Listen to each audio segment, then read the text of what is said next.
This webinar is for educational informational purposes only. Consult a licensed broker, registered investment advisor before placing any trades. All securities and orders are discussed and tracked and monitored. Virtual trading accounts, virtual account prices and returns may differ from actual trading results. Commission costs are excluded. Neither PhilStockWorld.com, DSW, nor affiliates, nor any of their respective officers, personnel, representative agents, or independent contractors in such capacities licensed by individual advisors, registered investment advisors, or registered broker dealers. Nothing contained in the webinar website or promotional material constitutes a promotion, recommendation, solicitation, or offer of any particular investment, security, or transaction. Trading options and all risks. Visit the OCC website, www.optionstrading.com, to read the characteristics and risks of standardized options. PSW provides education and trading services that are meant to teach the risks and potential rewards of trading options. We are not a service that tells you what to trade. We are not implying guaranteeing any profit. As always, do not trade with money you cannot afford to lose. Past performance does not equal future results, and results discussed in this webinar are not typical and are only valid on that specific or identified date. Your results may vary. By accessing this webinar, you agree to hold the above harmless from any losses you may incur as a result of the information discussed in the media identified above. By accessing this webinar, you agree to be placed on our mailing list and receive our newsletter. Rest assured, we take your privacy very seriously, and we will not distribute or sell your information to anyone. Dun, dun, dun, dun. Anyway, so I'm feeling way better than I was last week. Almost completely cured, I guess, at this point. I took a step back, though. So I was in Miami Monday night having a dinner, and after the dinner, I'm walking home down a place called, what do they call it? Lincoln Avenue. Lincoln Avenue is a street in Miami that's basically all shopping and restaurants, and it's closed to traffic. So, so I'm walking along the street, and all of a sudden this guy comes running out of a store, and a girl's chasing after him. And she's like, "Help me, stop me, Steve! Stole blah blah blah." I thought he stole her purse. So I start chasing. So I tried to grab him again. I got a little bit of a hold of him, but he kept going. So I start running after him, and I'm yelling, but I'm screaming because I can't catch him because I'm not in shape to catch him. So I start running. I'm screaming to other people. I'm like, "Hey, stop that guy! He's a thief!" Blah blah blah. Top of my lungs. And if you had people, and there's a lot of people walking around. So some people tried to help him, whatever. We cornered him, and he dumped the bag full of stuff that he had stolen, and then he ran again. And so I chased after him. I'm like, at that point, I'm pissed. So I'm just like, it's no longer about the girl in the store. It turned out that she worked at the store, and it was store stuff he stole, not her purse, which is kind of what engaged my chivalrous reflex. But I didn't even, at that point, I didn't know that. I only knew this guy was running again. I'm like, "No, you son of a bitch. I can chase you one block. I'm not going to let you go now." So I kept chasing the guy, and they yelled again, started screaming. This time, a whole bunch of people were helping out, and I'm just chasing the guy. I'm like, "Stop him! He's a thief! Stop him! He's a thief!" I keep yelling it, and these two English guys tackled him. Basically, he knocked one of them really hard down on the ground. The guy had to get medical attention when he hit, and then me and the English guy's friend were basically watching him. But after like a couple of minutes, like there must have been about 50 people formed a circle around this guy to keep him from going anywhere. And then we waited until the police came, and then they took him away. Turned out he's the guy's like a menace in the area, apparently. Anyway, so I felt good about that. Except he killed my voice here. I'm screaming to stop it. But I must tell you, I felt really good about the response of people, to dealing with this, because people helped. I tell my daughters that too. I'm like, if anything bad ever happens to you, just yell. I'm like, yell at the top of your lungs and call people's attention to what's happening. Because people don't ignore stuff. People, or not everybody. Some people try not to pay attention, but enough people get involved, and it turns out to be a really good thing. And it was a group policing of this guy. And I wish more people would just get actively involved in stuff and do things like that. But anyway, so not to toot my own horn, but that's why my voice, I was getting so much better. My voice was like great all weekend.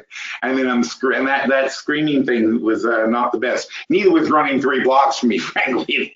Running 3 blocks with full speed, also not the best idea for me. I'm okay for walking, but running is still not my thing. But I am working out.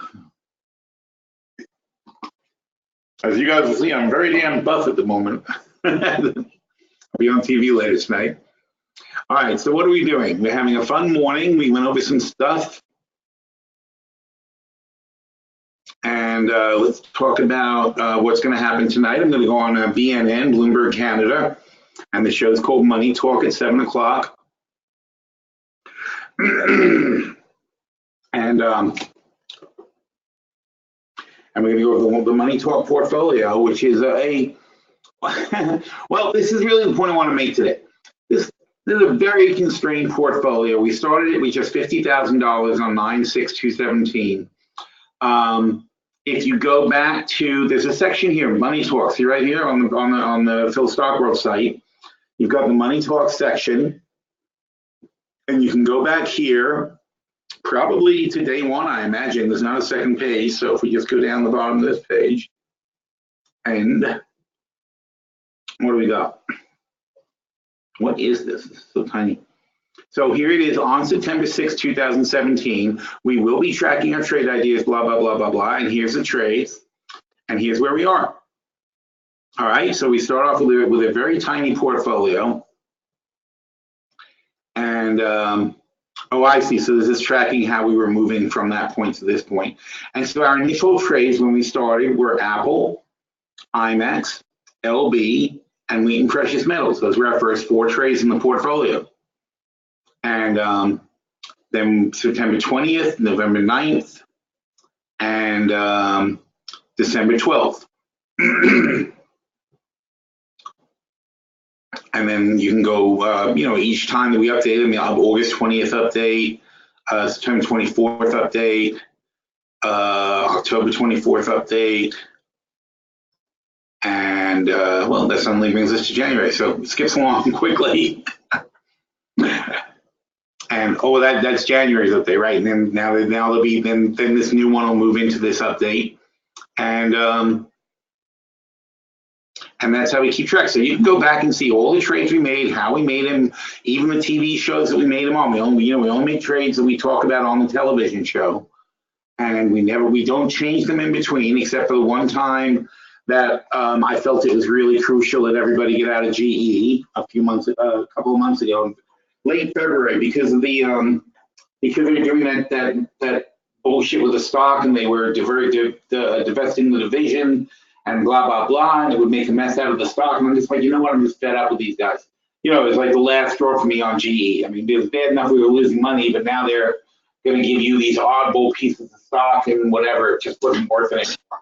So I sent out a note to dump GE and just cash that out. That's the only time we've ever made any kind of move in this portfolio that hasn't been on the quarter on the show. But point being that, where are we now? So that's the history of it. But if we go back here, the key thing is, this portfolio does very well for a portfolio we barely touch, and a portfolio that uses very little margin. We started with 50,000, so we had 100,000 in margin. We're using 30,000 in margin even to this day, but the portfolio is up 155%. This is now a $125,000 portfolio with $250,000 in margin. Where's the bottom of this? Oh, I don't need the bottom. There it is. It's a $127,000 portfolio with so it has about $250,000 in margin, and we're using 30,000 of it. That's crazy. This is this is power options, and power options always assumes you have an IRA account. So it's like your worst case scenario for margin and buying power. It doesn't give you any extra buying power, any extra margin. But still, I try to keep within those bounds, to make sure that anybody can trade this portfolio, no matter what their circumstances are. So we take. These are very conservative positions. We take very little risk, but they're the same good old positions. We've cashed out Apple, but here's LB. Here's the Wheaton Precious Metal. I forget what that first one was we had. We had something besides Apple. It was IMAX. IMAX has been cashed out. And that's the thing. When positions mature on us, we cash them out. We don't leave them in, even though they're 2-year trades. If they make their money, and I talked about that this morning, if something makes its money, as IMAX did, and we bought it down here when it was one of our first trades in the portfolio. So we bought it down here, and it went up there, and that's all we ever expected it to do. So we got out. Fortunately, we got out before the big dip. We could have gotten back in. I wish we would have gotten back in, but we didn't. And now we're just not in it. Big deal. There's always something to buy. And that's what the, oh. There's always something else to buy if you have cash. And you just have to be a little bit patient and wait for the right opportunity. This is the actual money talk portfolio. Oh, look at that, 159.5. So we gained 129.7. And this morning when I did the post, it was 127. So we gained $2,000 today. You know, and that's obviously, I haven't changed anything officially yet. Oh, the Dow's going down further. So, but that's what a good portfolio should be doing. I mean, obviously, if we intend to make $80,000 over the next 18 months, basically, then we should be every single month making I don't know, I can't do the math. Making about $4,000. All right, so each week you should make $1,000 every week, and you should expect to see a nice day. You know, by leaving your portfolio alone, you should make $1,000. I think the key point I want to make, and I keep doing this, and I don't know if people get bored listening to it or whatever, but you know, it's very simple. Every time we review this portfolio, because it's small, by the way, once in a while, I try to do this for every portfolio. It's hard on the long-term portfolio because there's so many positions and it's really labor intensive for me. But I still am, even so, I still can, you know, in my mind, I can see a position right away and look at it and I know the math. But, you know, it's good to have it on paper also. And for every position, you should always be doing this in your own portfolios. First of all, you should always have a manageable amount of positions, which means really, I mean, I'm not normal, obviously, as far as this goes. It's like, you know, this is, I do it so much, it's really easy for me, and I'm faster at it, and so on and so forth. I'm not saying I'm superhuman, I'm just saying I practice a lot, so I'm good at it. But, you know, I can track 100 positions, but that's not what you should be doing. A regular person with a regular amount of time who's not obsessed with the markets, 20 positions in a portfolio is plenty. 40 is a lot. Anything more than 40, I don't see how you can really look them all up in a day. Don't forget, it's my job 24 hours a day, 7 days a week to look at the market and obsess over positions. And even so, in our portfolios, we may have 100 positions in our portfolio, or more than 100, or probably about 100 positions, but they're not 100 different positions. Keep that in mind, and you guys know I go back to the same stuff over and over again, year after year after year. I still go back to the same blue chip stocks that I like. I still go back to the ones that are momentum stocks that I like. I don't just go keep picking new stocks. I play stocks I'm good at playing. I play the stocks I know well. I play the stocks I understand. So it takes me less time to analyze them. When I see the news reports on them, I can read them quickly because it's not all foreign to me. You know, we've got IBM in all our portfolios. We have LB in all our portfolios. We have MJ in all our portfolios. Probably have Micron and all. Wheaton, we certainly have in all our portfolios. So although you might say, look at this portfolio and say, oh, okay, it's like this portfolio is all just stuff from other portfolios that I really like a lot. So, you know, we might have 100 positions, but there's only maybe 60 different ones total in all of our portfolios.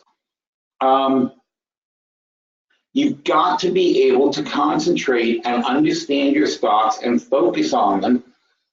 If you want to be successful, you've got to know what's going on. You've got to understand when news happens, you've got to say, ooh, that's going to affect this stock here. My number one mistake I make to this day in stocks is that I forget that we have something in a portfolio. Like I know something affects something, but if I forgot that we had it in one of our portfolios still, like this morning, Caterpillar, you know, it's right here. And we have Caterpillar here.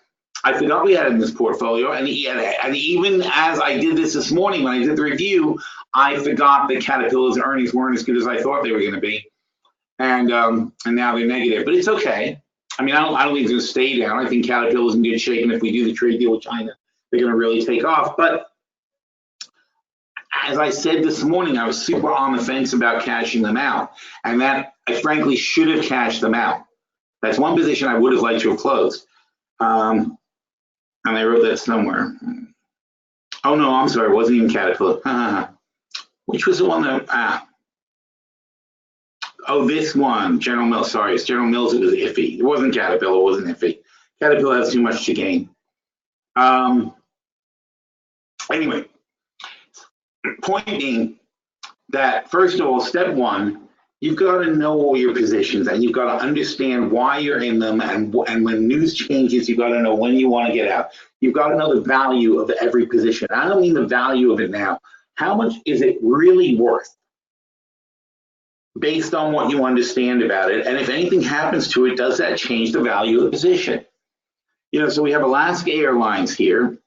Very good, solid airline. Goes up and down with the airline sector, of course, but $60 I think is a really good floor for them. We sold the $60 puts for $8, which nets us in for $51.80. I don't have any problem with that price at all. I have no worries about that position. So we're just basically waiting for this thing to decay. It's 1/3 decayed so far, and we're going to pick up. This is the amount of money left that we could still make. It's $26.50. So for me, it's a no. It's not. There's two things about that position. I'm not going to worry about it. Okay, to me, it's $26.50. It's going to be in our pockets in 18 months. I don't mind if we get assigned because it's a good starting point to own the stock at 41.80 or whatever, 51.80. So I'm not worried about being assigned the stock. Although in a portfolio of this size, you don't really want to be assigned 500 shares at 51.80. You know, but see, people look at that as an absolute, like, if you're assigned 500 shares at 51.80, you still have a value to the thing. Even if the stock's at 45, your 500 shares are worth, oh, why did I pick 45? Are worth $22,500. I mean, sorry. Are worth 22, your 500 shares worth $22,500. Now, you'd be down 500 times the gap, which would be $6, so you'd be down about $3,000. So the risk isn't being assigned Alaska Air and taking a $45,000 loss. I mean, unless they suddenly go bankrupt, but it's unlikely. It's so unlikely it happens. It's not worth worrying about. So what you're worried about is maybe I'll be down about $3,000, $4,000, and we'll have to close the position. So we are risking a percentage of the portfolio on this. Is it like a worst case? If we get assigned and it's really low and we don't want to take any more risk and we don't want to change it or roll it or anything, that's the risk on this position. But it's a risk that seems fairly unlikely that this thing goes all the way down to $45, losing 25% of its current value. Or I'm sorry, the 45 from 60, yeah, it's a quarter. So 25% of its current value. I think, I don't know, somehow that's wrong. No, it's not. It's 25% of its current value. So, really, I don't consider it a risk, so therefore I don't feel the need to hedge it. That's an important concept that I didn't really get into today. But when I look at how much hedging I need, I'm also looking at that. In each position, how secure do I feel in the position to the point do I need it to be heavily hedged or not? Here, my worst case scenario is $3,000, let's say. Worst realistic case. I mean, obviously you can have a 2008 meltdown and your whole portfolio goes and blah, blah, blah. But you don't, if you're going to trade where you're counting on that or worrying about that constantly, you shouldn't be trading. You should be in more conservative trades than these. It's silly to have a fairly aggressive portfolio and then pretend that you're going to be riskless. It doesn't work like that. There is risk inherent in the system, so you have to just basically hedge it as well as you can and manage it as well as you can and know when to pull the plug. Zarif to the U.S., who must be some Iranian guys, stay out of the Straits of Hormuz. See, this is going to escalate quickly. So what's that doing to oil right now? Not much, but it's keeping it off of the fail line. All right. So meanwhile, So this is one I don't consider is even worrying about hedging. The NASDAQ Ultra Short, we've got, I didn't detail it here, but it's the same 1440 target because they're, the SQQQ is at 850 and the TZA is at 9. So basically both of them on a big drop will go to about 1440.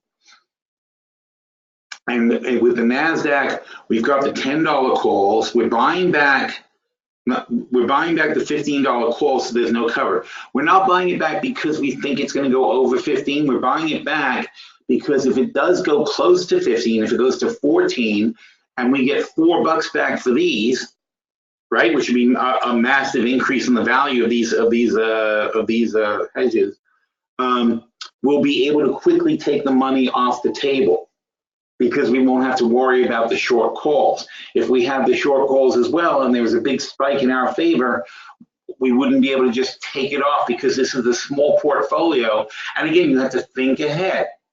It's, in other words, it's like a chess game. It's like, if I do this, then this will happen. If I do that, then that'll happen. If I leave these short calls, even though I have no thinking whatsoever that these are going to get me in trouble, but what they will do is they'll prevent me from taking a profit on the 10s if we get a big pop in the S&P in the Nasdaq. I'm not a big in the SQQQ, the ultra short of the Nasdaq. So we wouldn't be able to take quick advantage of a move down, and that's all these are good for now. Is if we get our money back, we should be thrilled and take it off the table, and then let the TZAs do the work because they've got the bulk of the investment here. But meanwhile, we could go back. We could make back about 10,000 here. The TZAs can make 20. This is protection. So when I say 20, when it can make 25.6, it means 25.6 net of the current $5,000 value. So in other words, 8, and then you go to 14. That's about $6 per contract. So it's what, like 27,000 something dollars is the total it could get to at 1440, right? And it's 25,600 worth of protection. All right, but in both cases, we expect to lose. See the value? The valuation is 4,005, about $4,900 here. Yeah, 4,920. We expect to lose that. When you say, I expect to gain it here if the market stays up, well, obviously then I expect to lose my valuation of my short. My hedges are going to lose if my other stocks are going to win. You have to take that into account also and be rational. But if I lose all the other ones, I expect to gain my 25.6 here and 10,000 here. $35,000 comes back. Now, Caterpillar, we paid 8. It went up to 77 in net, and we have 7,250 left to gain. So with every position, how much do we make? How much do we net? And with Caterpillar, I think 130 is our goal. Yeah, we have the 100 puts, not worried. Now again, not worried about them at all. No need to hedge. There's no way these 100 puts are going to hurt us. On the long side, we have a 100-130 spread. It's all the way out to 2021, so I'm not worried about a dip now, obviously, and with this much time to go. As long as it stays in this rising channel, we're going to be in good shape. Even though it's down 2.5% today, it's still right in the middle of that channel. This channel for us for 2 years is fine. I don't need it to be at 145 or 150 or whatever. It had earnings. It didn't slip below the channel. That's all we ever need out of this thing. Now, in General Mills' case, it's an $11,000 spread. It's already $7,800. We only have $3,450 left to go. All right, but General Mills, you know what? It's easier. It's easier if I go back here. We'll go on the main thing, so it's easier to flip back and forth. So General Mills pays at where our payoff line is 47.50 on the long side, and now the only thing is I need to know where that portfolio is. Here it is. All right, how about if I move these two closer together? There. Okay, so General Mills, we need 47.50, which is right here, is our full payoff. And again, we're in this upper channel. I don't think we're going to lose it. I'm not worried about that spread. And again, I know exactly how much money I expect to make on every single trade. And that way I know every week if I'm on track or off track. And if I'm off track, it means I take a really close look at every position again and say, who is disappointing me? And how do I take a close look? Every single position, I know exactly how much money it should have made since the last time I looked.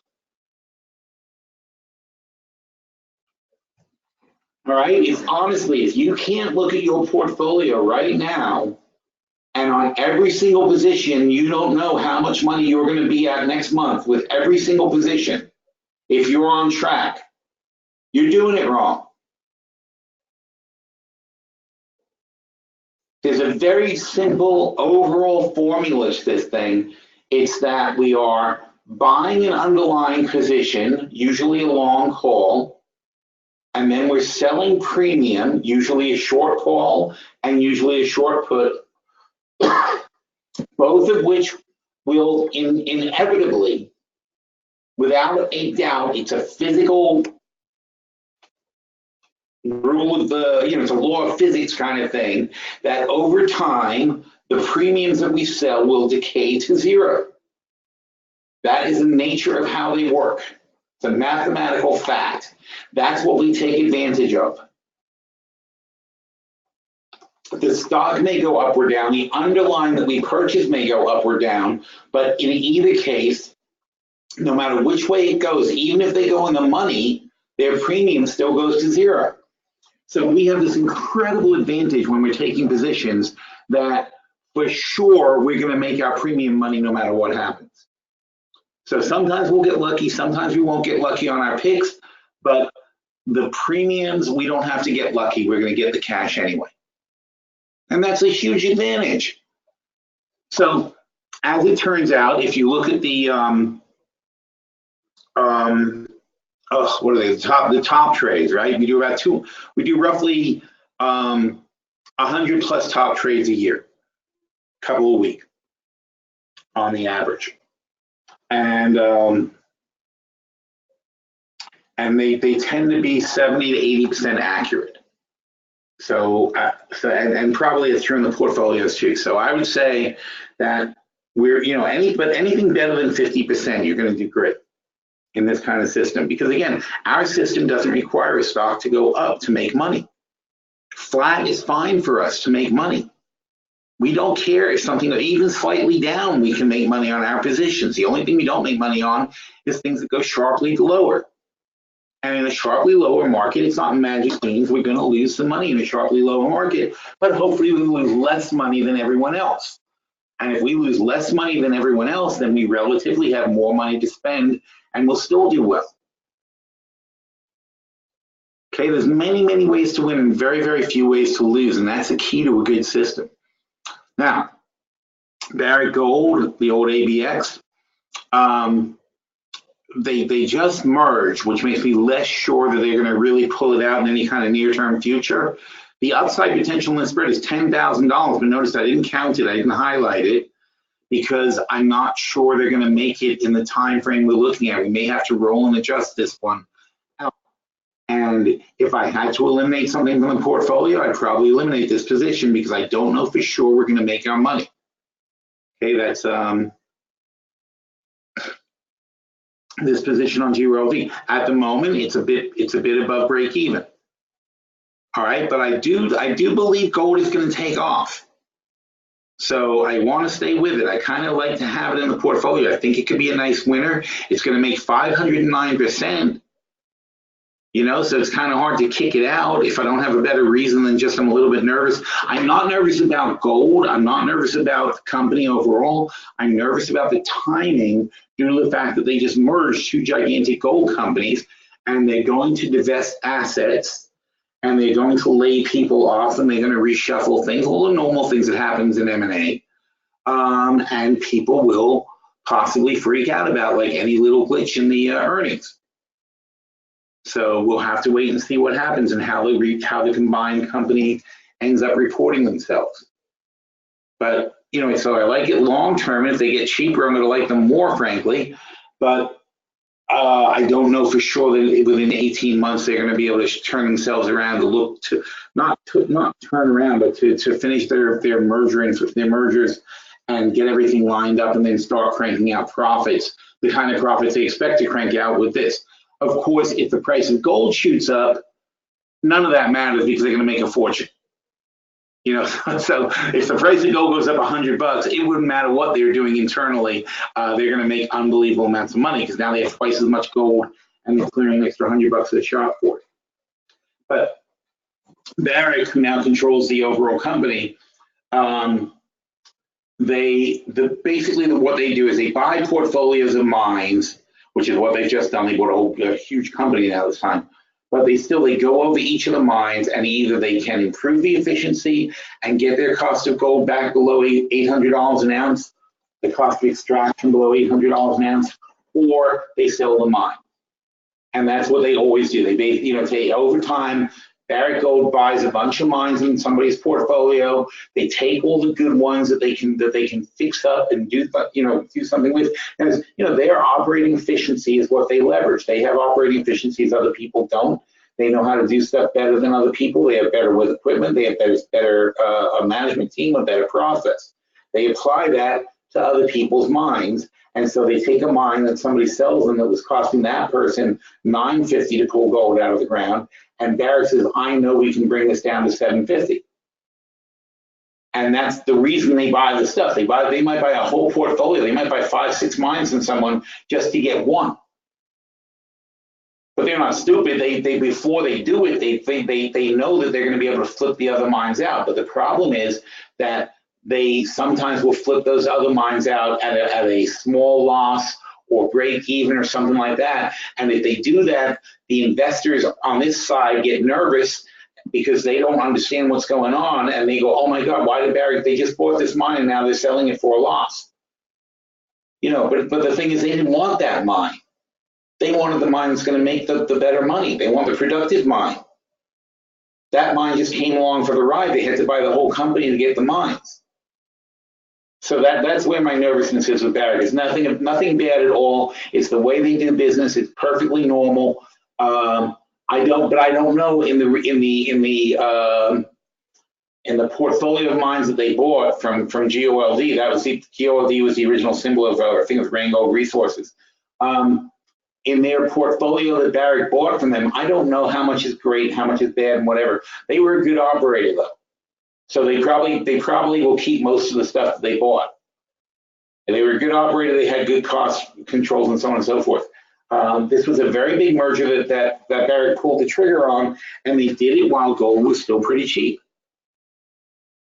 They think the same thing I do. They think gold is going to go back up towards $1,500 as the economy turns down a bit, or if the economy heats up. In either case, whether the economy turns down, people get nervous, or the economy heats up, I think commodities are going to go for a nice run. So we'll see what happens. But anyway, that's why timing-wise, I'm a little worried about that. If we got any questions? Not a single question. I love you guys. This is great. I can just keep rambling on. All right. No, actually, questions are good sometimes. Let's see. IBM. Well, IBM is IBM. IBM is our trade of the year. I'll talk about that later on the TV later. We're going to talk about that. But it's IBM, it's automation that's driving the corporate profit cycle now, and it's what's confusing everybody because, look, to some extent, Elon Musk is full of crap, but to other extent, there's a certain, his vision is sort of there. He's a good futurist. That doesn't mean he's going to make any money bringing you the future. It just means that he understands which way technology is trending and so on and so forth. And just because technology is trending a certain way, like me, I've been bitching. I've been asking where my flying car is for the last 40 years because I know I'm going to get a flying car one day. I just thought it would come a lot sooner than this. And frankly, out of college, if I had somebody give me a ton of money and said, make the flying car company of America and start building flying cars, I would have gone right to work. Because I would say, God damn it, there must be some way to build a flying car. But meanwhile, 40 years later, oh God, am I old? All right, anyway, so 40 years later after college, no, I'm only 56, but still only 56. But it seems like forever. I guess it's 30, yeah, whatever it is, 35 years, something like that. But 35 years out of college and still no flying cars. All right, nothing commercially viable. It doesn't mean we aren't going to have flying cars. It just means they're just not there yet. We don't have the battery capacity. We don't have the rotator lift. We don't have the composite materials we need. We don't have the safety features. We don't have the key thing that we don't have on a flying car is we're getting there with drones. A flying car is going to look a lot more like a drone than a car. You need to be able to take off. If you ever use those helicopter drones, they take off. A lot of times, the blade hits the ground when it's taking off, or it violently rattles back and forth, and landings are completely random. Until we have that, so that the thing takes off smoothly, doesn't dent up the car next to it with the blade. It doesn't shave off all the trees and knock down all the electric lines. And can make a landing in a parking spot that doesn't hurt anybody else or chop any kids' heads off or anything like that. It doesn't matter what you do technologically otherwise. It's it can fly great straight. You've seen drones, they fly around fine, no problem, whatever. But you don't know how sick somebody inside that drone will be going back and forth. But the thing is, takeoffs and landing of the bitch, right? You've got to be able to take off without dying. You've got to be able to land without dying. If they can't get that right, then nothing else matters. And frankly, I wouldn't have thought of that when I was coming out of college. If you gave me the money to build a flying car, I'd build a flying car. And I'd be like, well, you got to learn how to pilot your flying car, because back then you sure would have. There was no way a computer could handle it. But that's where we're getting back to automation. Now, 30 years later, the computing power necessary for you to have a flying car is there. And that's the advancement that's going to give us flying cars. That's the advancement that's going to give us self-driving cars. That's the advancement that's going to have Domino's pizza trucks come to you and just hand you pizza. I don't know how they're going to get to your door, but they can get to the curb where a car full of pizzas is going to drive around. And frankly, I was looking at the thing Domino's is doing.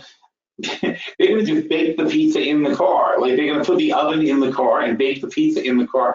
And so they're basically putting a little Domino's on wheels. And you're going to so your pizza will be like fresh baked out of the oven as it pulls up to your driveway. It's weird because you don't actually need a Domino's. They're going to automate their entire operation. You guys go to McDonald's now, and I'm sure you've seen that they encourage you to use the automated kiosks. When you go to the movies, you're using the automated kiosks, okay? And these jobs are disappearing. Slowly but surely, all these jobs are disappearing. But you have to think about the incredible amount of money that's being saved by these companies by replacing a human being or several human beings with a $20,000, the kiosk, don't forget, it's not a robot, it's a computer. All right, and it's interesting because they've trained you, the consumer, to be good at order entry on a computer, right? You are used to tapping and going click, click, click, I want this, I want that, I want this, I want that, bip, bip, bip, finish my order, here's my credit card. You're used to that. In fact, you're so used to it that you're annoyed by a human being because a human being isn't as fast as you are. And this is especially true for my kids.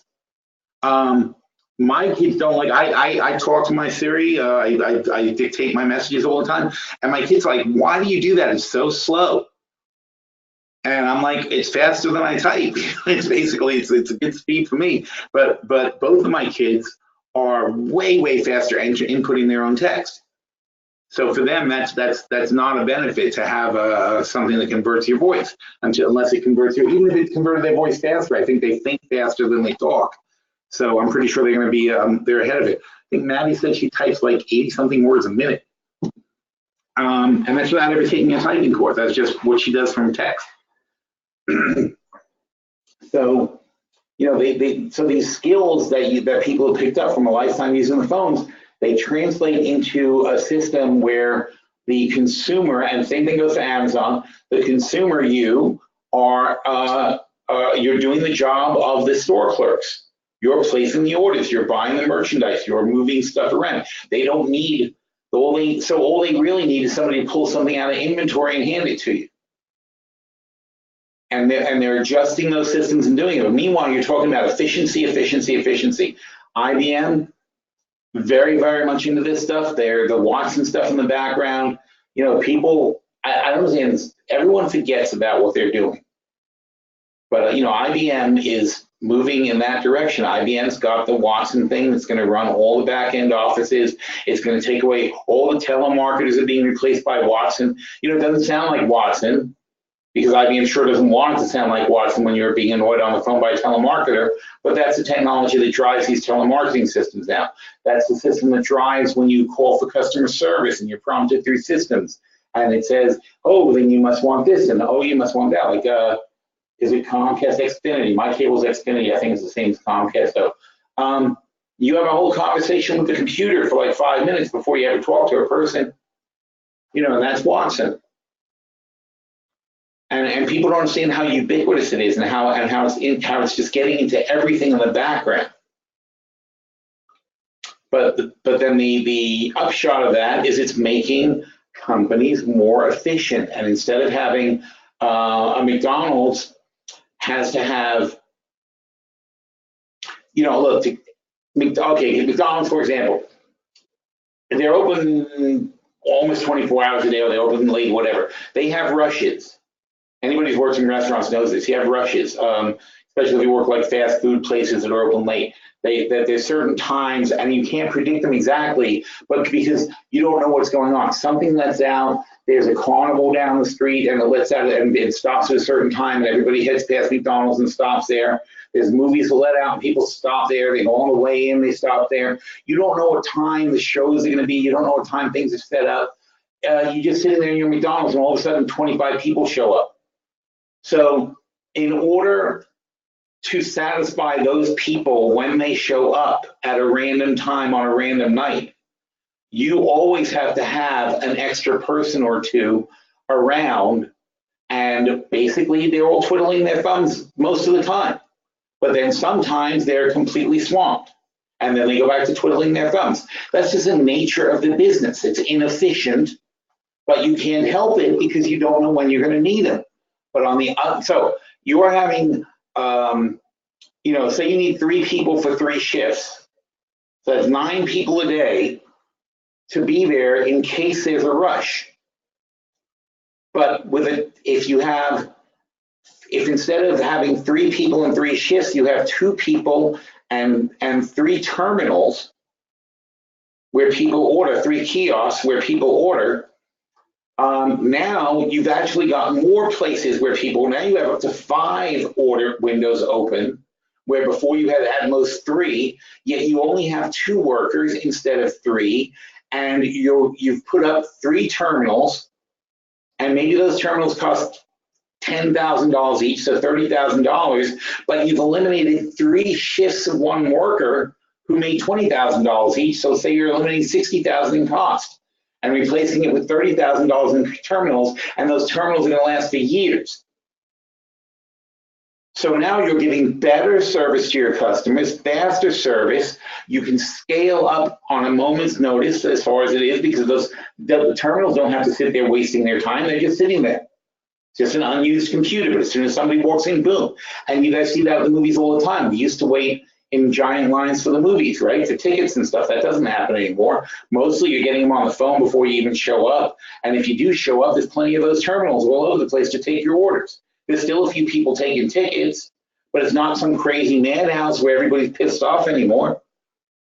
So it's progress, but it's also a massive loss of jobs.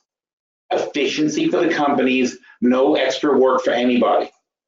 That's what's going on. In fact, I had You'll see later. I had a slide for that for the TV show tonight. It's the point I wanted to make. Because the bottom line is this is why you can have companies doing much better, but it's not good for the actual people who work there. So anyway, IBM, so we like IBM. That's at the end of that conversation. Limited Brands is Victoria's Secret and stuff. We expect to make 16,000 on that. We only have to get to 2750. It's a super conservative play. Our goal is this in 2 years. In 18 months, our goal is this. And we make 60. And this is, again, this is an example of one of those positions. It's crazy. This is why options are so great. Here's LB. It's flat. It's the 31 minus, so this trade is flat to where it was. You can buy this trade for the same amount we entered it on. So it's basically, it's 28.4 minus 11, we'll say it's 11.4, that'd be 27.17 minus 10 is 7,000. So it's roughly a $7,000 position. And oh frick, so 750 times 40, which I guess is 30,000. So it's a $30,000 spread. Oh no, I'm sorry, it's a $10 spread. Sorry, it's a $40,000 spread. It's a $40,000 spread that you can buy for $7,000. But the spread, oh, why do you say 2750? Oh, I see, I'm sorry. I'll explain in a second. So we have the 2250 calls. We sold the $30 puts, not too many of them, and we sold the 3250. So it's a $10 spread. So I said 2750 is my target because at 2750 we still make $5 times 40 is $20,000 back. So even if we only get to 2750 instead of 3250, which seems ridiculously easy, right? Even if we only get there, we're going to make $16,000. If we get to 3250, which seems a little more aggressive, then we're going to make another $20,000 on top of that. That's what options does for you.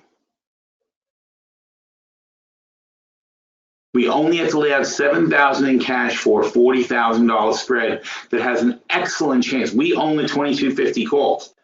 It has an excellent chance of doing well. That's how you like to play the market. And people say to me all the time, they're like, people say, Phil, how do you have a portfolio that makes 150% in 18 months? It's 10% a month. And we don't, and the thing is, if you keep making trades like this, that are going to make, this trade can make 880% over 18 months, then suddenly 10% a month doesn't sound that exciting, does it? It just means we're doing okay. Now, I can't fill my portfolio with 880% spreads, but we have a few of those, we have a few of these and a few of these, and we're diversified and we're conservative in our targets, and the money just starts coming in. And that's because most of the money that we're going to make is on premium we sold. Look what we did here.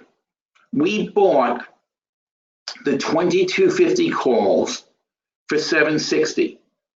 So what's the net there? Let's say 750. That'd be that'd be $30. So our net would be $30 for LB.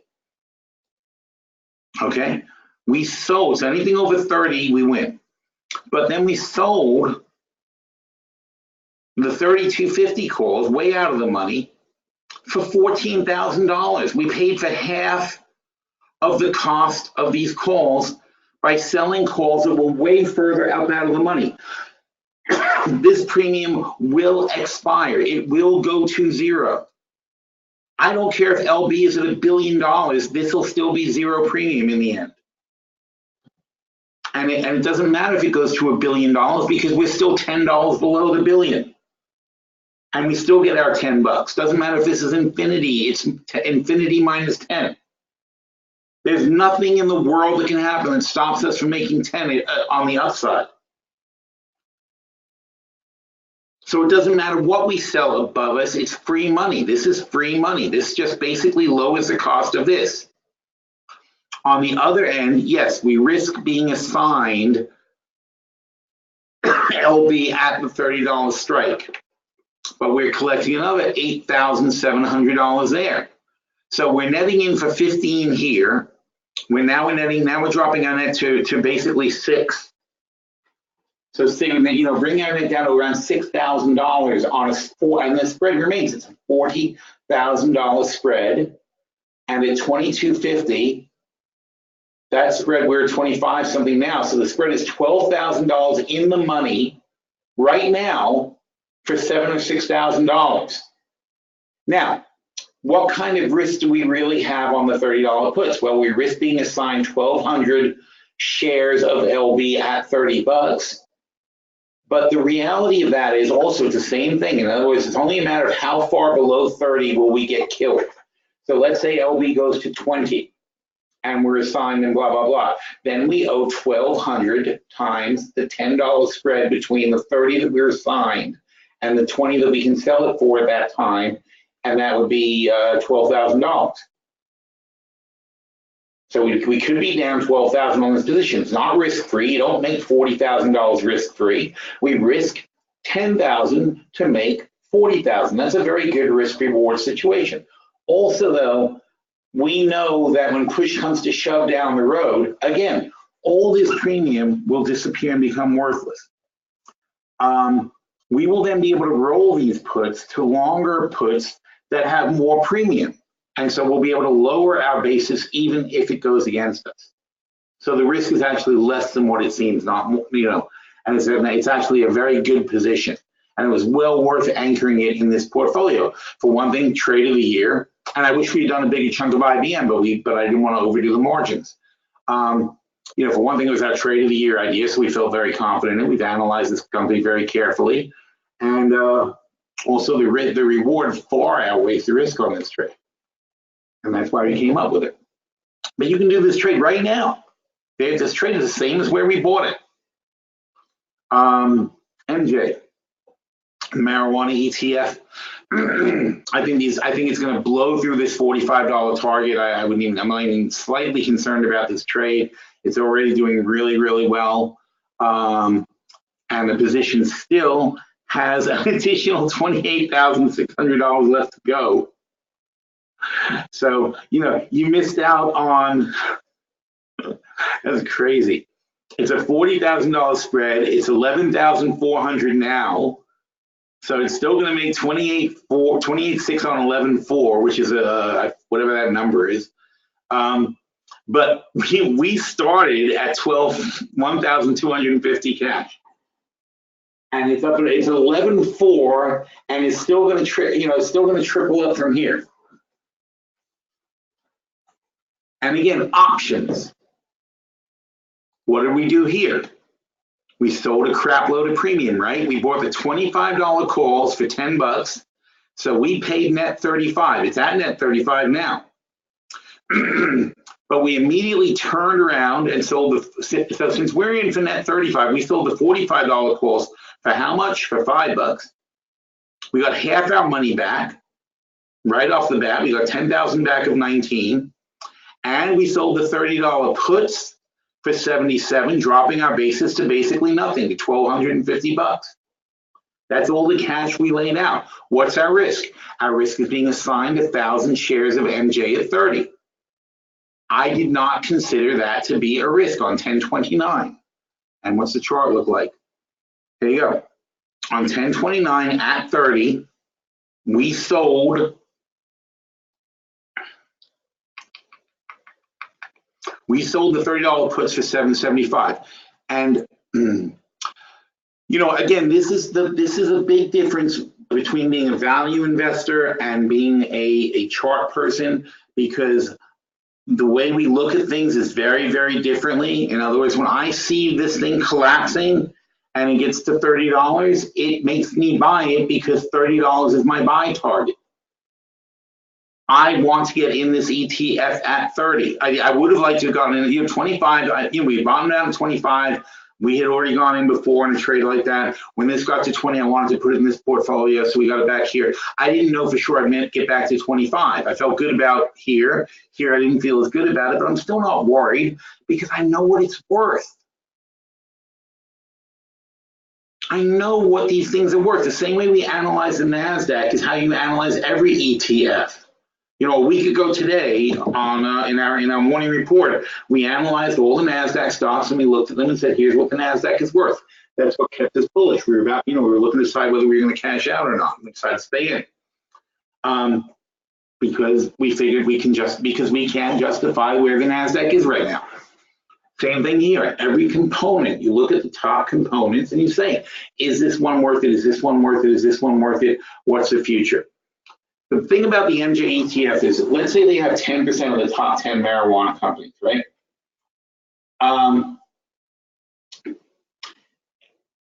If the top 10 marijuana companies are at 30, and let's say, for argument's sake, they're all $3. It's 10 $3 companies, and together they make 30. Doesn't matter, you know, how the nonsense of that, but conceptually, let's say that's how it works. What's my logic in this ETF? Well, I don't know who's going to win and who's going to lose, but I do know one of them, at least, is going to be a 10-bagger. Okay, one of them is going to become a multi-billion-dollar company and is going to be worth 10 times what it's worth today. Well, so if they're all worth about 3, and just one of those stocks becomes worth 30, that means the whole ETF would have a floor at 30, right? It would be worth, then the ETF would be worth 30 plus whatever the other 9 are worth. And it doesn't matter if the other 9 all go bankrupt, it's still worth 30 because the one stock made it to 30. So if 2 stocks become 10 baggers, this whole ETF, even if the other 8 go bankrupt, goes to 60. And they don't all have to go 10 baggers, but I'm saying just generally, it's almost inconceivable that none of these marijuana stocks will be successful. You know, like if you would have gone in 1999 and bought the top 10 tech companies in 1999, you wouldn't have done too great because Yahoo effectively went bankrupt and things like that. And who knows who else, but you know who's still here? Microsoft's still here. Google is still here. Apple is still here, right? They would have been on the list along with some guys who fell apart. All right, but not everybody fell apart, and certainly not in the large cap space. That's what these are. These are large cap marijuana companies that have already taken the top positions. They're in this ETF. So it's like picking the top 10 of the NASDAQ. Let's see, who were the top 10 NASDAQ companies in 1999? Just now I'm curious. All right. Top 10 NASDAQ 1999. Okay, here you go.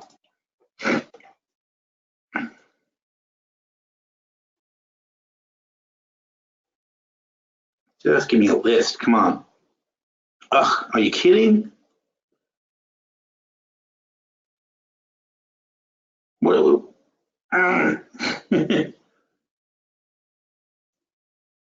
nope. It says it's about that. Oh, okay. Of the largest 15, only okay. Microsoft, Cisco, Intel, and Qualcomm. That's all you need. It doesn't matter if all the rest fell apart.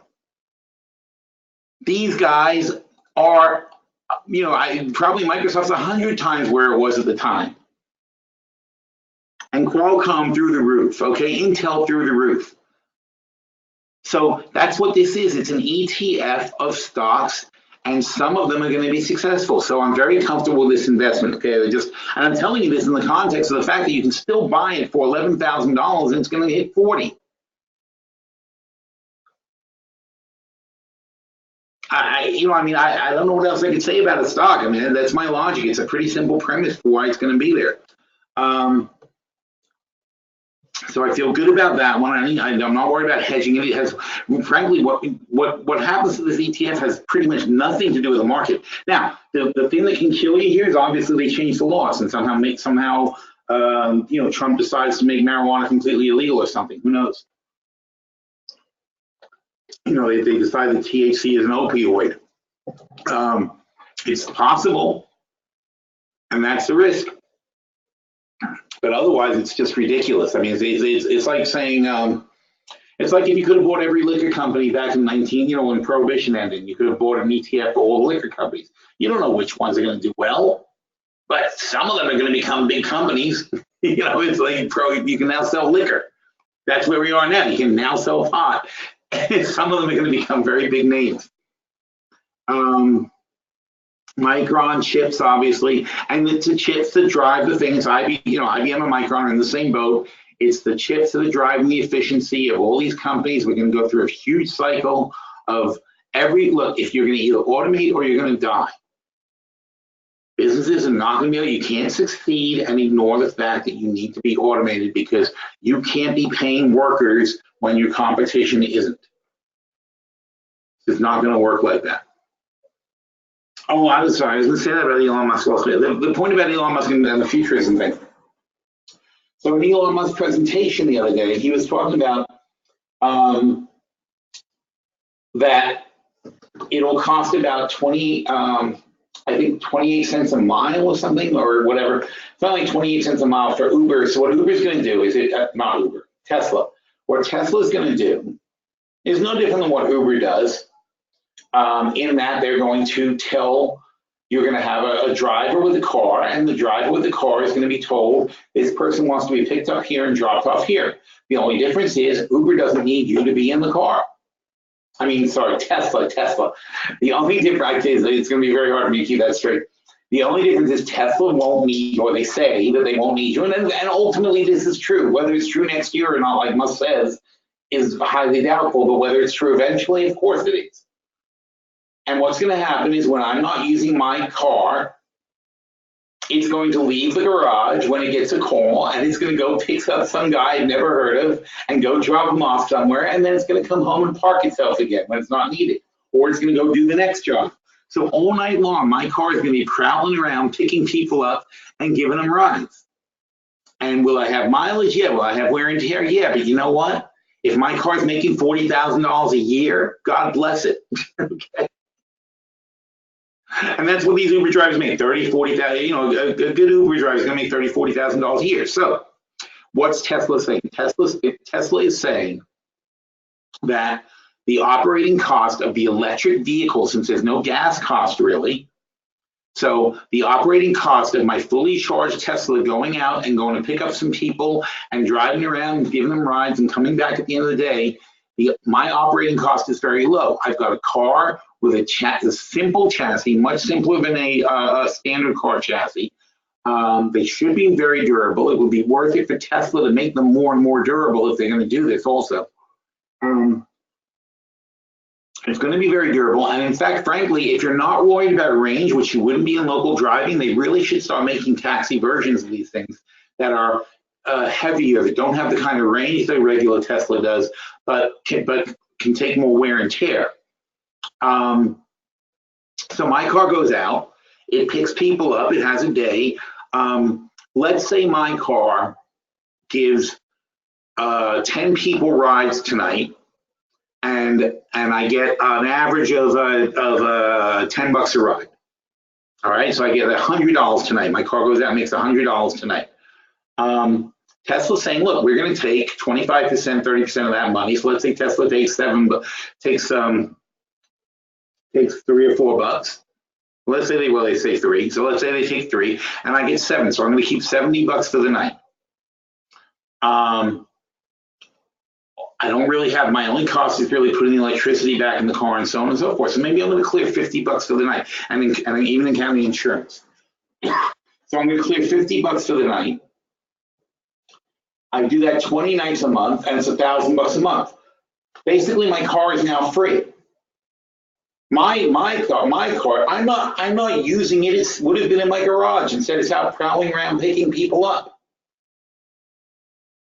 And there's no difference between that from Tesla's point of view. What's their operating cost? Their operating cost is running the Uber overlay of saying, here, a guy here wants to be picked up and he wants to be dropped off at this spot. They communicate that fact to the car. They identify the car that's going to complete the assignment.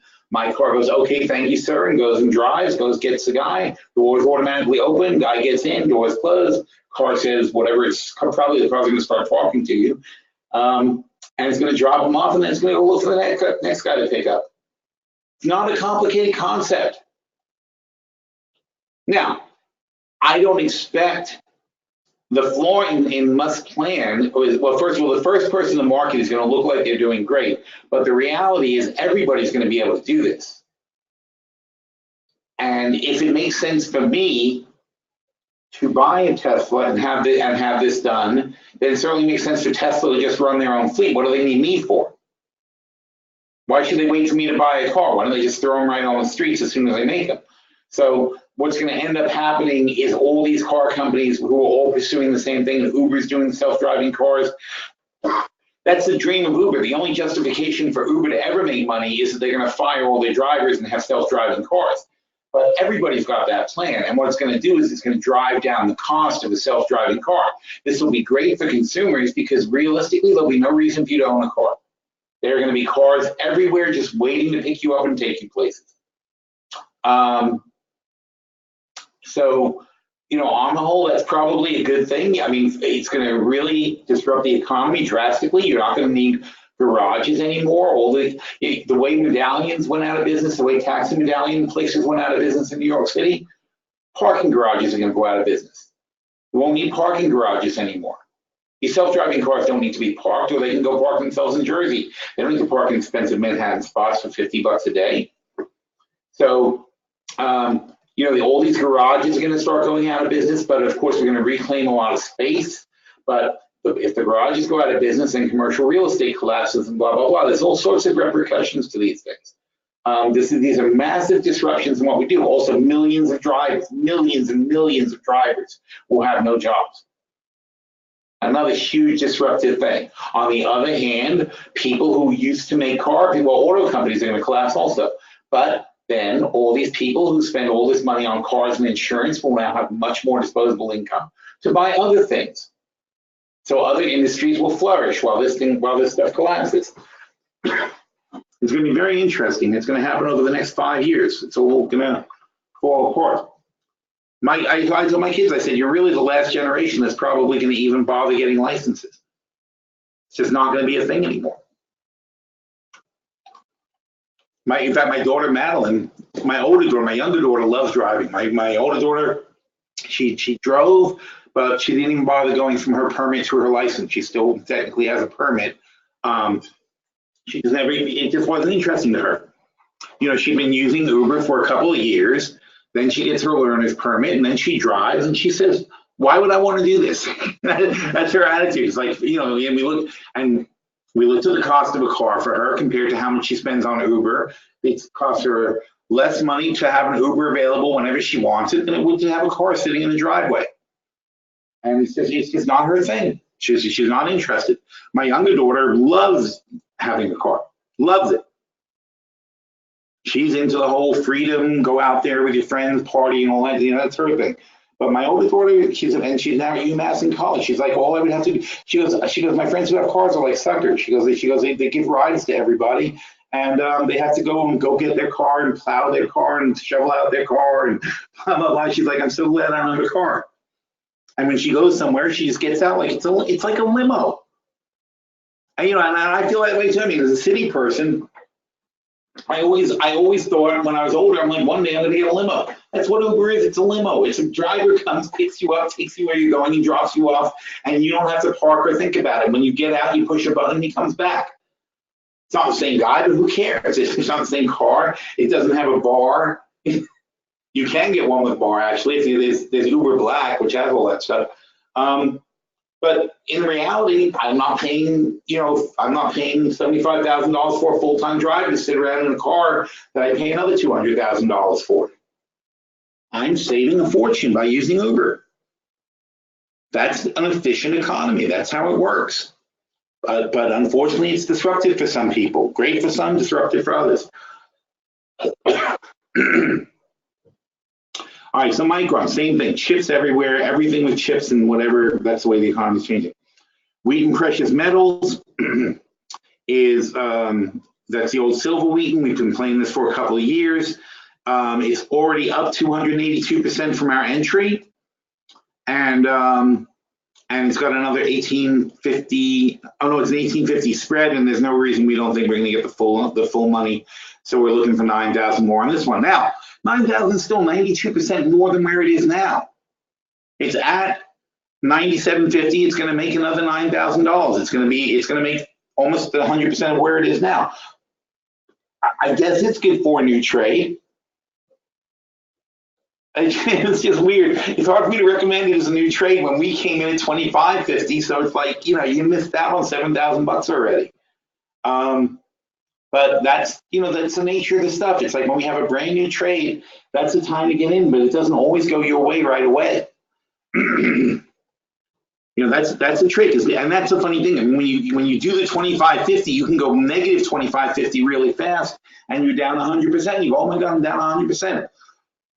But you got to keep the eye on the big picture. This is an $18,000 or whatever the hell trade. Yeah, it's an $18,000 spread. So going up and down 25.50 is nothing, and that's one of the things that freaks people out about options. And you just have to not overextend yourself. You have to have a reasonable expectation of where you're going to be, understand what on track and off track is, and know what your goals are going to be. So adding up all these gains, and again, it's only the gains I feel confident in, not the gains I don't. If I only wrote down numbers I feel are definitely attainable given the current situation. So we have $77,700 that we expect to gain over the next 18 months. Minus the hedges is $72,000. So that's another 56%, not about 50,000. Obviously, it's 125% of the 50,000 we started with. So basically, we'd be on the exact same track we're on now, because that's how much we're up. We're up 150% in 18 months. We expect to be up another 150% in the next 18 months. The problem is, if it's a problem, I still make the trades for a $50,000 portfolio. I haven't ratcheted up the trades to make, as if we're starting with 125. I'm still making small trades in this portfolio generally. Some of them, I mean, obviously the limited brands, whatever, is a big trade, but it's because I have extreme confidence in it and I don't consider it very risky. But in general, we're making small trades that look to make 5,000 here, 10,000 there. So we're using very little margin and so on and so forth. So we're only going to make another $72,000. So that's really not enough. So then we're adding these two trades. The first one is BNS, the Bank of Nova Scotia, who I hopefully they recovered from this morning. BNS. Nope, still 54. So the Bank of Nova Scotia is down because the Bank of Canada made some negative comments on the economy and so on and so forth. But it's a good bank; it's worth it, and I'm very confident in these guys. Here they're at 54. We say they're going to get to 55 by December. Not really a stretch. Makes ridiculous money. It's ridiculous. If this thing goes up $1 between now and December, we make 185% on cash. This is what you can do with options. Now, LNG, let's talk about the UNG. UNG is a natural gas ETF, probably down today. We'll see. UNG. Oh no, flat. Fantastic. All right. So here's why I'm really gung-ho with natural gas right now. The liquefied natural gas exports, right? As of now, we're only right here, and these are barely online. So you see, this is an absolute thing, but these things don't come online and immediately ramp up to 100%. This is what's coming online. So basically now, we're only exporting this much gas right now. By the end of next year, not the end of next year, sorry, by the end of this year, we're going to be exporting this much gas. It's 4 now, we're going to go to 8. We're going to double our daily exports of gas. A year later, we're going to get up in the 9+ range. All right, huge, massive increase in daily exports of natural gas. How much of an increase is it from 4 to 8 and then to 9? That's 5 more per day. If you have 30 days in a month, that's 150 billion cubic feet per month of additional exports. That's massive. And we only have 3 billion cubic feet in storage. I'm sorry, 3 trillion cubic feet in storage. So we have 3,000 billion in storage. So every month, we're shipping out 5% of our total storage. We're nowhere near being able to replace that fast enough. We will be. Now, in theory, production is also going to ramp up, but the difference is, if anything interrupts production, like a hurricane in the Gulf or something like that, it's going to have a very much bigger impact because the LNG demand is international. It won't stop. Okay, just because you have a hurricane, your supply concern here is not Russia's problem there, or not Russia, they've got natural gas, but whoever's ordering, China's problem. So China has contracts that say you will deliver natural gas.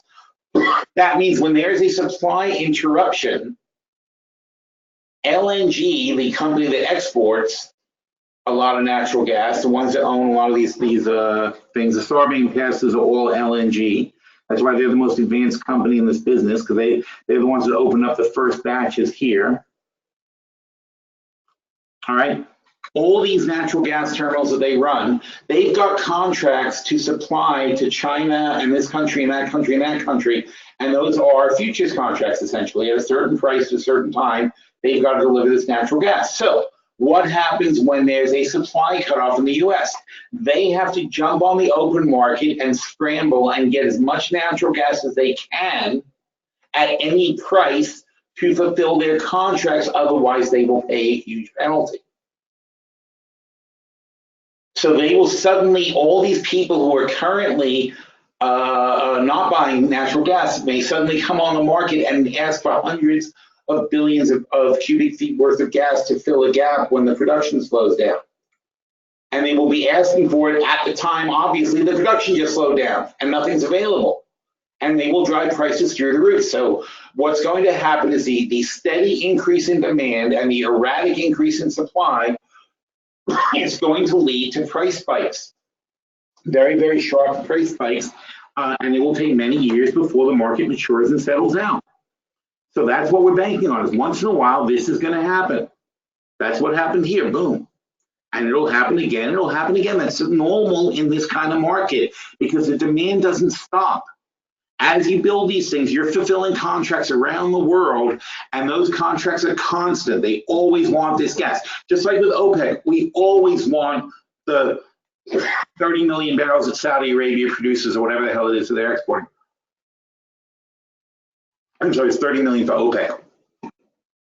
They've got contracts for this stuff. They're not randomly producing it every month. There's steady contracts to buy this stuff. So all this stuff is spoken for. And it's going to go right out the door as soon as it comes in. And if there's any disruption in supply, all these guys will be scrambling to fill their contracts to send the stuff overseas without interruption. And they will drain out the reserves, and they will be scrambling to get every last drop of gas that's produced until production comes back and refills it. But that will take time. So you'll get big giant price spikes, and then it'll settle back down. And then if anything else disrupts it, big price spikes, so on and so forth. That's why I like the LNG play. And the trick for it is always to have some contracts and just hope that you're there at the right time when it spikes up. I mean, you're talking about every dime is $1,000 on these contracts. Every dime is $1,000 on these contracts. So you're talking about, you're talking about this being a $5,000 per contract move. This move right here, if you had stuck this out at 3 and rode it to 275 and back to 3 and 275, and you get here and probably took some profit, but you leave a few on, all of a sudden you make 5, 10, 75, about 12,500, 15,000 per contract on a move like that. Very frustrating, holding it all this time, and we're here. We're here. Very, very frustrating, waiting to get paid on this stuff. but you always want to have a couple of open contracts because one day this will happen. And that's all you need is that one day. So I always try to have 1 or 2 open. If I can maintain it, I want to have 1 or 2 open natural gas longs all the time. Right now I've got 3 because it went down. When I started over here at 270, I have 3 now at 250, down about $4,000 on 3 contracts.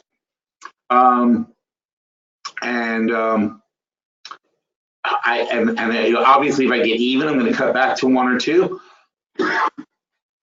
But that's the way we play it. And I hope to maintain at least 1 or 2 all the way through the summer and into the fall. All right, but from a UNG play, all we have to do is take this position, which is the 15-22 spread, on UNG, and see we're at 22 now.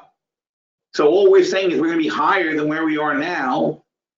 At the end, is it the January? No, it's 2021. So in 18 months, we think we're going to, at 18 months when this is happening, right here, at 18 months when this is happening, I'm betting that we're going to be higher than where we are now. I think it's a very, very logical position. But this logical, simple position is going to make 164%. All right. So if I had a whole portfolio and it was just my whole portfolio, I can make 164% on the whole thing. See what happens? I talk more and then my throat gets bad and then I start coughing again. It's really annoying. Bad pattern. All right. Abel says, what do you think about CLNY or preferred shares for the dividend? Sell December calls and collect the money. Let's take a look at what they look like. CLNY.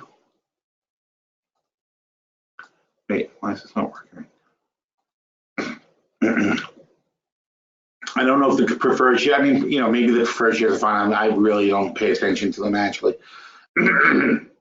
So, you know, Colony Capital is an investment management firm.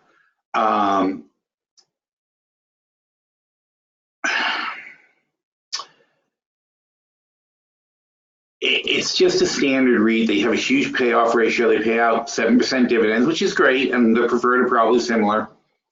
And you know, he's saying, well, if you buy for $5 and you sell the December 5 calls for 55 and you collect the dividend, that does a perfectly rational play. There's nothing wrong with those kind of plays. It's very boring. You know, Colony is a good one. I guess that, yeah, and you can obviously sell this for 55 cents. I don't see anything wrong with that. Frankly, I'd sell the puts too. I would buy, my nature is I'm never sure it's going to go up or down. So I would buy half of what you intend to buy and sell the puts. Because that way your second batch, your second half comes in at below 450. So if you sell these for 60, you're netting 440 on half if you get a sign. If you don't get a sign, you're making 50 cents, you're making 60 cents here. Anything above 5, sorry, that expires worthless and you're gonna make some money. Anything above 5, you're gonna get called away and get your profit plus get your dividend. So you'll get half the dividend that you wanted to get, but you'll get twice as much on the, you'll get them as much on the puts and the calls. And you have far less risk, and if you do get a sign, you're going to get a sign at a much lower strike, and then you can sell the full amount of 5. And you're dropping your base price even lower. You'll drop your base price to like $4. So that's the way I would do it. I would start off with a lower amount and sell the puts as well to get you to where you want it to be. But meanwhile, you're putting more money than the dividend goes right in your pocket, right? Because what's the dividend? It's the dividend is only 44 cents, so you're collecting from the puts. Selling the short puts, you're collecting 50 cents. That's more than you get paid in dividend. So you're not losing anything by doing that, and you're lowering your basis, lowering your risk, so on and so forth. So that's the way I would play that. Let me see what else. Oh, first of all, what was the EIA?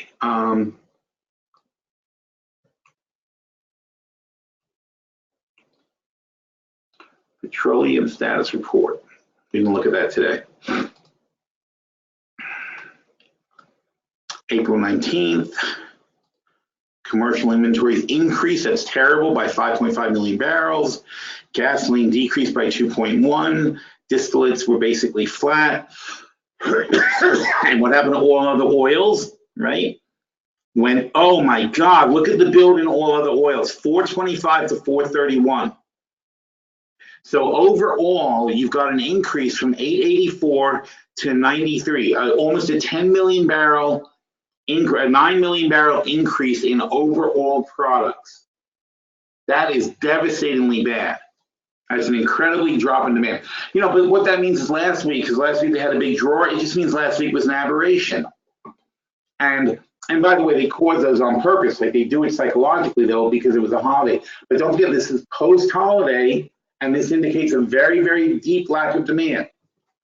Last week there was a big draw, but it was people, the gas stations filling up in anticipation of Easter, ordering to top off their tanks because they expected to sell a lot of gas. This thing is showing it didn't quite play out the way they thought it was going to play out, that they didn't actually use that gas. We'll see what happens next week. But on the whole, on the average use of the last couple of weeks, this is not at all impressive. So how did oil do today? What actually happened? Well, we went up and down and whatever, but we've been shorting at 66.50, and this was good today. It was good here, and we've been getting down to 65 or below 66. Gasoline's got no reason to be excited up here. This will be a good short too. I think probably even into the weekend. If we can get back to 215, I'm definitely into shorting gas. And anything at 66.50, even 66 with a tight stop, and then again try again 66.50 is a good short for oil. And natural gas is another beast entirely. They're just floating, they're just floating along their own way. All right, I'm going to wind this down shortly, so if you have any questions, ask now or forever, whatever. Hey, look at that, CLNY. I didn't do that, did I? I think every time I look something up here, I think it goes over there. I think that's why I always get so confused on that chart.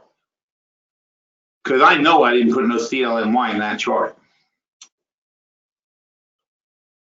Anyway, so bad. This is an incredibly big build. You have to realize it's Easter weekend. When was Easter? It was Monday. It was Sunday, right? So this is through the 19th, but we were off. So this includes all the gas stations that were topping off their gas, and they still had a huge build. The week before, we had a draw. Now it all built back up. Everything that drew out last week is now built back up this week. That's net nothing, and meanwhile oil prices went flying up. Now, of course, it's the Iran thing, Strait of Hormuz, the war, blah, blah, blah, blah. But eventually, you can pretend all you want, but if they don't actually have a war and close the strait and stop oil production and blah, blah, blah, blah, if that all doesn't happen and it all doesn't last more than a few months because we've got tons and tons and tons of inventory of storage, then it's never going to amount to anything anyway. So it's a very exciting time. When you see things spike up now, it's a great time to be able to get in on shorts. It's April now. There's obviously the end of May, we have the big holiday weekend is the next one. But between now and then, there's going to be a bit of a lull into early May where gas prices should move down quite a bit from here, and the oil prices too. And what was the other thing? So finally and last of all, let's take a look at my prep for the TV show. Here we go. So these were some pre-interview questions for me from the show. And, oh shit, that's right, I forgot I had to save my voice for the show. All right, I really gotta stop now. I just realized I'm gonna be on TV talking for a half hour. So I talked about the NASDAQ, how we valued the NASDAQ last week, why we came to this conclusion. This is what I was just talking to you guys about, how manufacturing production is going up and up and up. Manufacturing jobs are going down and down and down. Automation. It's not going to stop. It's going to get worse. It's going to get more and more and more and more people are going to go out of work. We have to change society, and nobody's doing it. Nobody's even thinking about it. What are you doing with your money? Are you selling away? We're not selling in May because you can't sell when the market's going up and up and up. You got to at least place something. That's what we're doing now. And we talked about oil, so I have more information to tell them now because we have the big build. And we looked at Iran, and I made the point in Iran. I said, look, this is all they export. You know, it's 1 million plus 500,000 plus that. So about 1.7 million barrels a day is exported.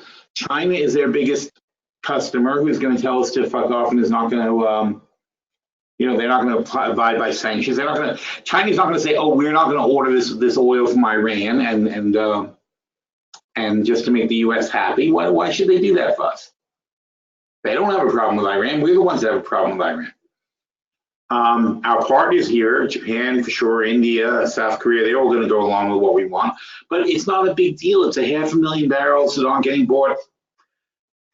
And Iran's going to turn around and sell half of that on the black market through one of their friends and partners. It's not going to really amount to much. What amounts to something is if they close the Strait of Hormuz, where 1/3 of the world's oil goes right past Iran in this narrow little strait.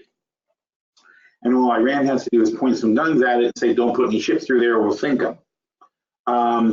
That's a problem. That could lead to all-out war.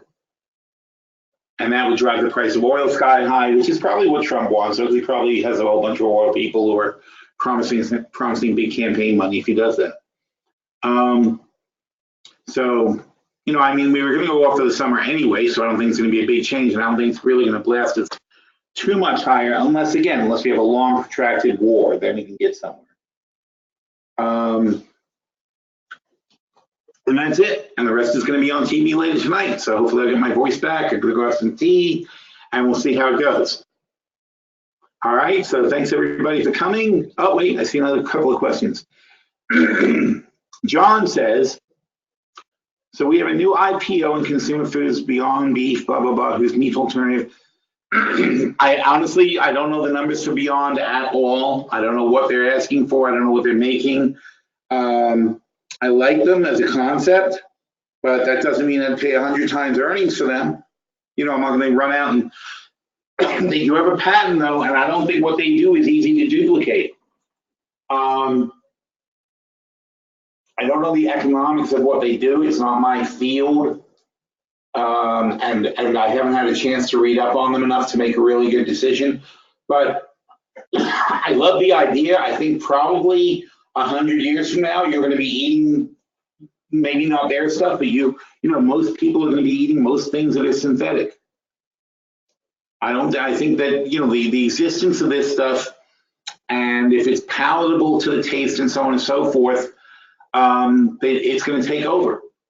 Plant-based beef that uses way less resources, and see, overall it ends up being cheaper once the process is perfected.